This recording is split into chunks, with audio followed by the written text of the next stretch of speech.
మహోన్నతమైనటువంటి భవిష్యత్తు వైపుకు నడిపించగలిగినటువంటి శ్రామికులు తన విజన్ ప్రపంచమే మెచ్చినటువంటి తన విజన్ ద్వారా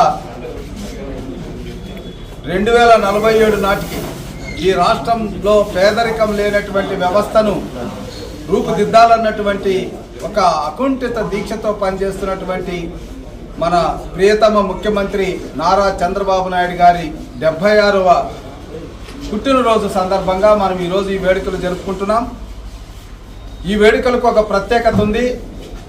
అమ్మ నారా భువనేశ్వరమ్మ గారు మన ప్రియతమ ముఖ్యమంత్రి నారా చంద్రబాబు నాయుడు గారి జన్మదినాన్ని పురస్కరించుకొని 76వ జన్మదినాన్న 76 లక్షల రూపాయలు ఈరోజు రాష్ట్రం మొత్తం మీద అన్నా క్యాంటీన్లో ఉచితంగా భోజన సదుపాయం కల్పించడం అన్నటువంటిది గొప్ప విషయం. అంటే అన్న నందమూరి తారక రామారావు గారి పేరు మీద ఉన్నటువంటి క్యాంటీన్లో ఈరోజు మన ప్రియతమ ముఖ్యమంత్రి నారా చంద్రబాబు నాయుడు గారి జన్మదినాన్ని పురస్కరించుకొని ఉచితంగా భోజన సదుపాయం కల్పించడం అన్నది మరి నారా భువనేశ్వరమ్మ గారి పెద్ద మనసుకు కూడా మనము అభినందనలు తెలియజేయాలి.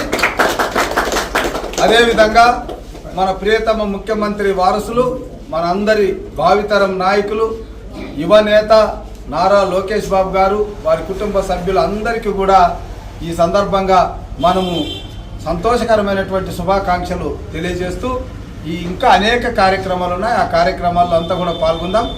మన పత్తిపాడు నియోజకవర్గం నుంచి కూడా ఒకరోజు పత్తిపాడులో ఉన్నటువంటి అన్నా క్యాంటీన్ ద్వారా బహుశా రేపటి రోజున ఈరోజు మన అమ్మ ఉచితంగా చేసింది కాబట్టి మనం రేపటి రోజున ఉచితంగా అందరికీ కూడా భోజన సదుపాయం కల్పించే చర్యలు తీసుకుంటాం.